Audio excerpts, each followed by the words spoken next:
Bonjour à tous, alors nous sommes en Suède, je ne sais pas si vous voyez un petit peu le décor derrière, des maisons en bois. Bon, ce serait mieux dans la journée, mais bon, voilà. Donc, derrière, on voit une petite maison. C'est les petites maisons pour enfants qui sont la réplique des grandes maisons. Alors, on est chez Marguerite. Marguerite, elle vit depuis l'âge de 26 ans en Suède. On est à Mariestad, donc c'est plutôt au sud de la Suède. Et Marguerite, elle est alsacienne d'origine et elle a tout quitté à 26 ans et elle est venue en Suède. Elle a appris suédois, elle était médecin, elle a refait des équivalences en suédois parce que c'était pas reconnu à l'époque. Et maintenant, elle vit en Suède, elle a des enfants et des petits-enfants en Suède. Et on va l'écouter. J'ai deux amours en quelque sorte. C'est pas Joséphine Becker, c'est Marguerite. Et on va la retrouver. Donc nous voici avec Marguerite, que je vous ai un tout petit peu présentée tout à l'heure. Alors qu'est-ce que j'ai dit de toi? Eh bien j'ai dit que tu étais originaire d'Alsace.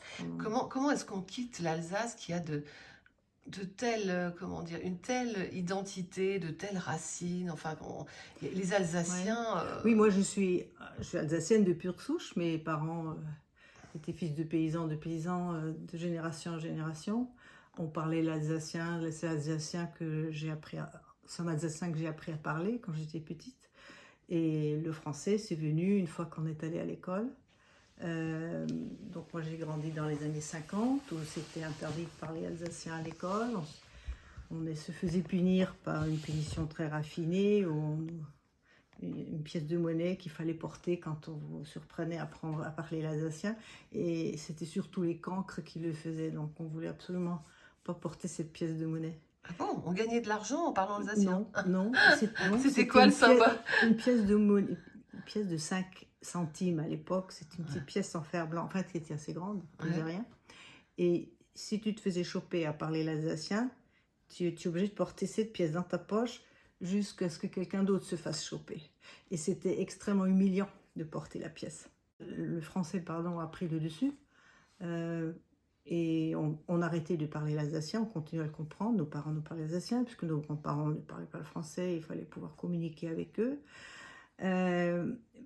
Et en fait, on ne parlait plus que français au bout d'un certain nombre d'années. Et quand je suis ensuite, j'ai fait mes études de médecine à Strasbourg, il fallait donc parler parfois l'alsacien, puisque dans les années 70, au début des années 70, il y avait encore beaucoup de patients qui ne parlaient pas le français. C'était toute la génération de l'époque allemande, née avant la Première Guerre mondiale, et même ceux qui étaient scolarisés pendant la Deuxième Guerre et qui n'ont peut-être pas vraiment appris le français non plus, puisque l'Allemagne... on était allemand à l'époque. Donc, il fallait que je reprenne l'alsacien. J'ai dû me remettre à le reparler. Ça, je me souviens bien. La raison visible, concrète, c'est que j'ai rencontré un Suédois que j'ai épousé en Alsace, où il vivait à l'époque, et qui était obligé de retourner en Suède. Donc, on est reparti. 2 ans après notre mariage, on est venu en Suède. Donc, j'avais tout juste fini ma formation de médecin en France quand je suis partie ici. Donc ça, c'est la raison immédiate. Mais pourquoi est-ce que j'ai choisi un étranger? Moi, la Suède, c'était pas mon pays de rêve. J'ai rencontré ici des Français que la Suède a fasciné, le modèle suédois, etc. Et qui sont venus parce que les Suèdes les intéressaient. Moi, je suis venue parce que je suis tombée amoureuse d'un Suédois.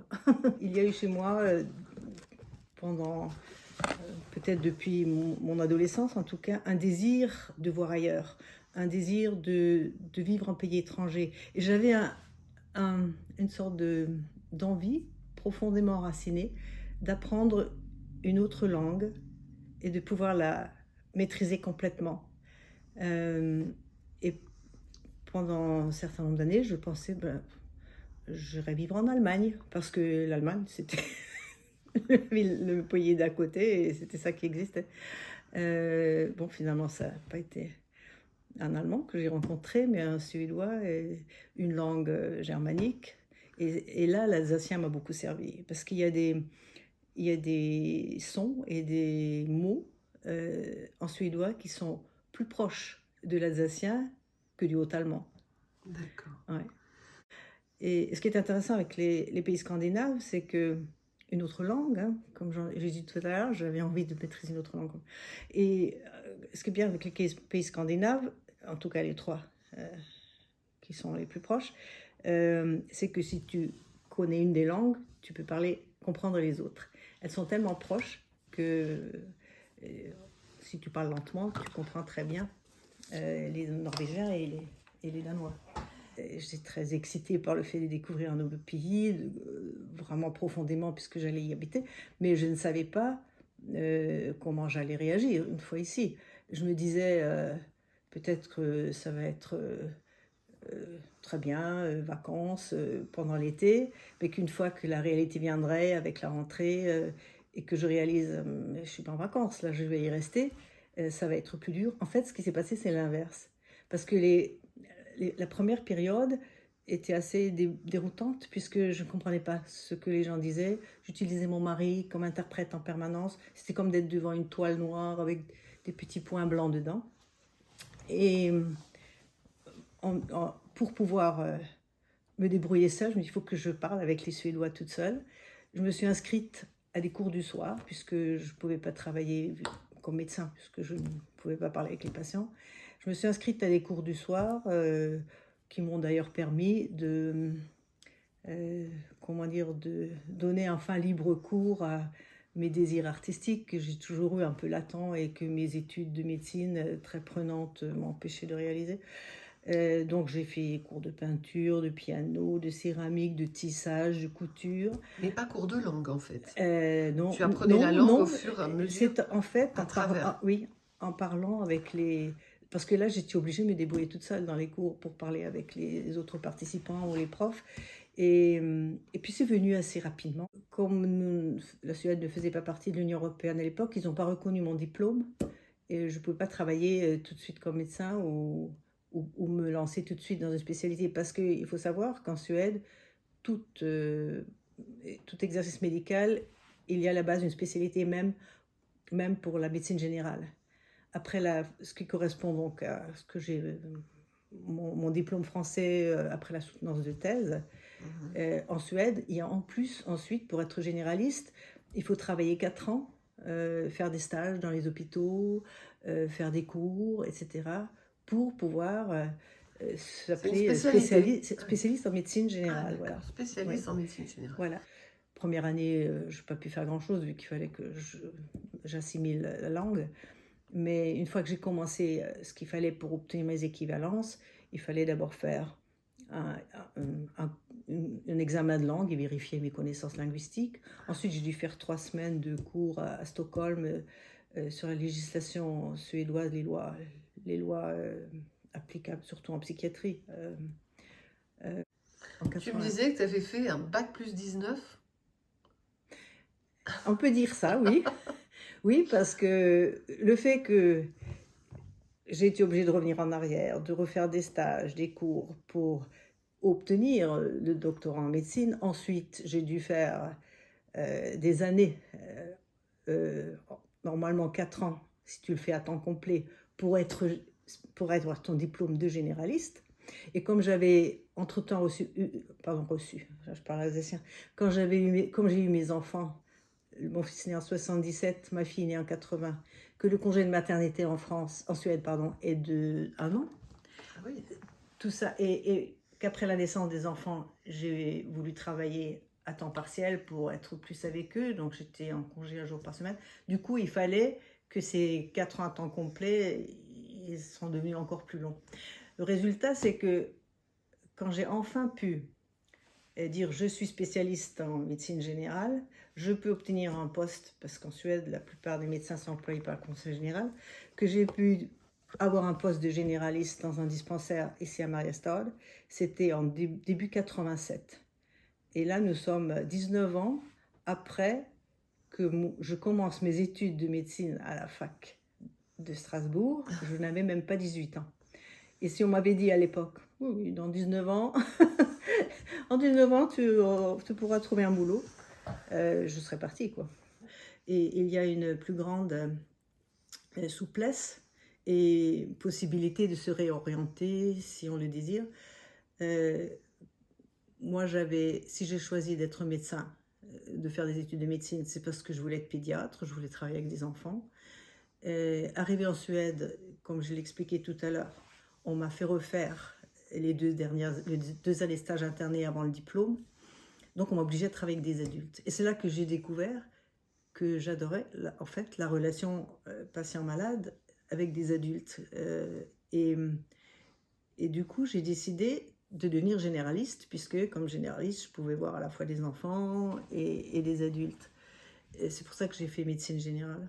On va revenir à la terre, si tu veux Oui, bien, oui. Marguerite, hein. À cette terre suédoise, euh, est-ce que, euh, est-ce que tu t'y es complètement adaptée ou est-ce qu'il règne encore, que subsiste encore le mal du pays? Si j'ai du mal du pays, je peux raconter une chose qui me fascine toujours quand j'y pense. Tu m'as demandé tout à l'heure si je suis partie d'Alsace sans regret. Je t'ai dit non, j'étais assez, comment dire, pleine d'attentes positives de venir ici. Mais je suis quand même retournée en France tous les ans, une fois par an, par période 2 fois par an, parfois tous les 2 ans. Mais je suis quand même retournée extrêmement souvent. Et là, je me souviens de tous les retours qu'on faisait souvent au début, on les faisait en voiture. Quand on descendait par l'autoroute allemande et qu'on s'approchait de Strasbourg, qu'on commençait à voir la flèche de la cathédrale, comme j'étais pleine d'émotions, et quand on passait le Rhin, oh, on est en France. Et ce qui s'est passé pendant une dizaine d'années, à chacun de mes retours, c'est comme si ce passé me reprenait avec une telle intensité que c'était comme si la Suède disparaissait dans un brouillard. C'est quoi la Suède? C'est quoi la Suède? Je sais pas. Alors que j'y avais toute ma vie, ma profession. Une fois que j'y retourne, bien sûr, je suis tout à fait chez moi. Mais ce pouvoir du passé qui a, au moins pendant une dizaine d'années, cette sensation en traversant le Rhin que c'est comme la Suède disparaissait. C'est plus du tout comme ça. Tu m'as demandé cet après-midi si je me sentais suédoise ou française, et je t'ai répondu que je me sens en fait les deux. Bien sûr que le fait de vivre ici, ça change aussi la mentalité, je pense un peu plus comme ici. Les Suédois sont quand même assez différents des Français à bien des points de vue. Mais je dois dire que on ne peut pas généraliser les Français non plus. Je crois qu'il y a moins de différence entre un Alsacien, que je suis, une Alsacienne, et un Suédois, qu'entre un Alsacien et quelqu'un du Midi, enfin qui vit. Je crois que la différence est moins grande. Les Alsaciens ils sont quand même un peu germaniques, ils sont un peu plus calmes, un peu plus réfléchis, un peu plus. Ouais. Donc tu te trouvais quand même un petit peu en terrain familier quand même, avec des Oui, passerelles oui. entre Puis comme ces je deux disais, point de vue cultures. linguistique, que j'avais Ouais. mon alsacien, ils entendent en fait que je ne suis pas suédoise parce que ils n'arrivent pas à me placer dans aucune région de Suède. Parce qu'en Suède, c'est beaucoup plus C'est facile. intéressant ce que tu dis. Oui. En Suède, c'est beaucoup plus facile qu'en France d'entendre, quand tu entends les gens parler, d'où ils viennent. Il y a des prononciations très très différentes entre Stockholm, le Norrland, la Scanie, la région de Göteborg, celle où je vis. Donc on entend d'où viennent les gens. Et moi, j'ai appris aussi à reconnaître de quelle région de Suède vient une personne. Alors tu as des enfants, des petits-enfants. Oui. Les petits-enfants ne parlent pas français? Les petits-enfants, non. Non. Mes enfants, oui, si, j'ai réussi, avec d'ailleurs l'aide de leur père, puisqu'il, lui, était très francophone, il parlait le français. J'ai jamais rencontré quelqu'un qui a appris une langue comme adulte et qui réussissait à la prononcer sans qu'on entende. Et ça s'entendait pas qu'il n'était pas français, ça s'entendait à la prononciation, ça s'entendait au fait qu'il utilisait parfois des expressions un peu désuètes, un peu passées, qu'on n'utilise plus en France, parce qu'il n'avait pas le doigté pour savoir ce qui... Il parlait un peu plus trop correctement, disons. On a essayé. Ce que je remarque avec tous les petits que j'ai vu grandir, j'ai 13 petits-enfants, c'est que quand ils commencent à parler, quand je les vois beaucoup, ou leurs parents leur parlent français, ils parlent français. Ils utilisent... ils commencent à parler en français, en suédois peut-être en même temps, mais aussi en français. Mais très rapidement, à partir du moment où ils parlent de façon plus... comment dire, parlent plus couramment, disons, et ils arrêtent de parler en français et ne parlent plus qu'en suédois. Alors, je suis contente que mes enfants maîtrisent le français quand même. Ça, Marguerite, ce compagnon, ce mari et ce professeur dont tu nous parles n'est plus là. Ouais. Tu aurais pu, et on t'a posé la question, rentrer en Alsace. Tu ne l'as pas fait. Est-ce que tu as hésité un moment? À retourner en France après son décès? Pas du tout. Pas du tout. Non, pas du tout. Il est donc mort en 2005 d'une leucémie.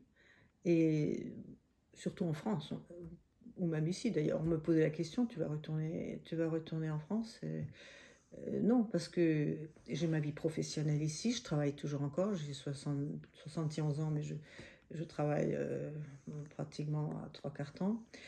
Et puis, point de vue professionnel, je crois vraiment que je n'aurais pas pu me plaire autant en France qu'ici. Parce qu'on a eu quand même... Il y a d'ailleurs beaucoup de médecins, entre autres d'Allemagne, qui montent en Suède pour avoir une vie de médecin plus cool, quoi, d'avoir... Parce que nous, on est des employés.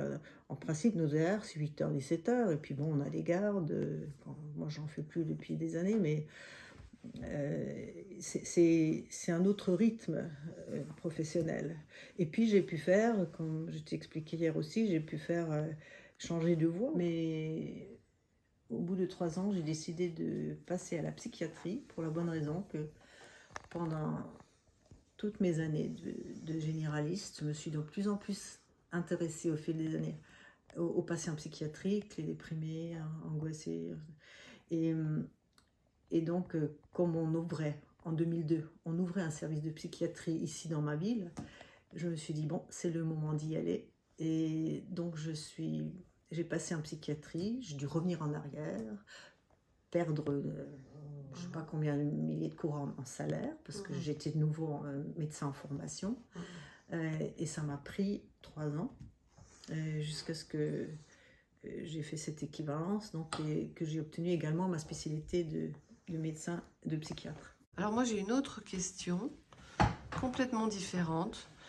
Tu es venu d'Alsace, très concernée par justement la proximité avec l'Allemagne, région qui a été ballottée entre l'Allemagne et la France. Tu as un père qui a été dans les... Oui, il a... Enfin, à la fin de la guerre, il a été incorporé dans les malgré nous. Oui, donc. Et ses 2 frères aussi, plus tôt que lui, et ils sont revenus. Une armée donc qui a combattu sur le front russe et qui devait combattre en fait contre la France. Alors, et là, tu arrives dans un pays dont tu m'as dit qu'il était resté neutre pendant... Depuis plus de 200 ans. Alors, tu te sens complètement à l'aise avec cette neutralité ou... que penses-tu? Non, enfin, ce dont nous sommes très fiers, les Suédois, c'est que nous avons pu vivre dans un pays qui n'a pas connu de guerre pendant 200 ans. La dernière guerre, c'était contre la Norvège au début du 19e siècle. Et donc plus de 200 ans de paix qui font que... Bon, ça, les Suédois sont quand même dans l'ensemble extrêmement... quand même tolérants. Ils ont... Il n'y a pas tous ces griefs et tous ces... Parce qu'en fait, on régresse quand on se retrouve dans une situation... On prend les Balkans où ils vivaient, se mariaient entre les religions, puis bon, une fois que la guerre est arrivée, c'était l'unanimité et les agressions. On régresse, on devient... Ouais. Et nous, on n'a plus besoin de régresser puisqu'on n'a pas été dans des situations pareilles. Mais bon, c'est vrai que pendant la Deuxième Guerre, on aurait très bien pu être envahi si on n'avait pas un petit peu jeté du lest du côté allemand. Évidemment, même en Suède, il y a eu une critique interne là-dessus. Mais en même temps, qui voudrait avoir une guerre, le gouvernement a manœuvré pour sauver son pays de l'invasion allemande. Donc voilà, Je leur en veux pas, en oui, fait. oui, Je leur en veux pas parce que, Hum. ouais. Même si on peut peut-être un peu moins fier d'être resté en paix pendant si longtemps. D'ailleurs, maintenant, il y a des discussions autour de la neutralité avec ce qui se passe en Russie et comment t'appelles l'OTAN, c'est ça? Oui. L'OTAN, en suédois on dit NATO. Prise de position de la Suède là par rapport aux événements récents. Je crois que c'est assez partagé. Il y en a qui sont pour, il y en a qui sont contre d'entrer dans l'OTAN. Mais je crois quand même que la plupart des Suédois, vu que ça nous a servi de rester neutres, ont très peur de ne pas continuer à l'être. Finalement, Marguerite, on peut mener sa vie entre deux rives, entre deux pays. Oui. C'est pas un écartèlement, c'est une richesse. Que dirais-tu? Le mot de la fin. Ça dépend. Hein. Il y en a qui le vivraient peut-être comme un écartèlement. Moi, je l'ai vécu comme une richesse parce que de quitter la France, ben, ça donne et ça prend. J'ai perdu des choses, j'en ai gagné d'autres. J'ai quand même gagné toute la Scandinavie, j'ai gagné l'accès à des langues, culture, mentalité, paysage. La Suède est un pays magnifique, il faut aller le voir. La nature est superbe, les lacs, les forêts, les montagnes, et elle est accessible à tout le monde. On a d'ailleurs en Suède une loi qui s'appelle Allemansrätt, qu'on pourrait lire le droit de tout un chacun, qui fait que tu ne peux pas empêcher quelqu'un de traverser tes terres à condition que la personne en question ne t'abîme rien, ne te gêne pas en te mettant près de ton habitation, mais tu peux circuler librement dans la nature suédoise. Tu veux un mot en suédois? Un mot important pour toi. Ouf, qu'est-ce que je dis en suédois? Jag kom till Sverige. Alors, il faut qu'on aille chercher la traduction ou tu nous la donnes? Je suis heureuse de vivre en Suède. Voilà. Merci Marguerite.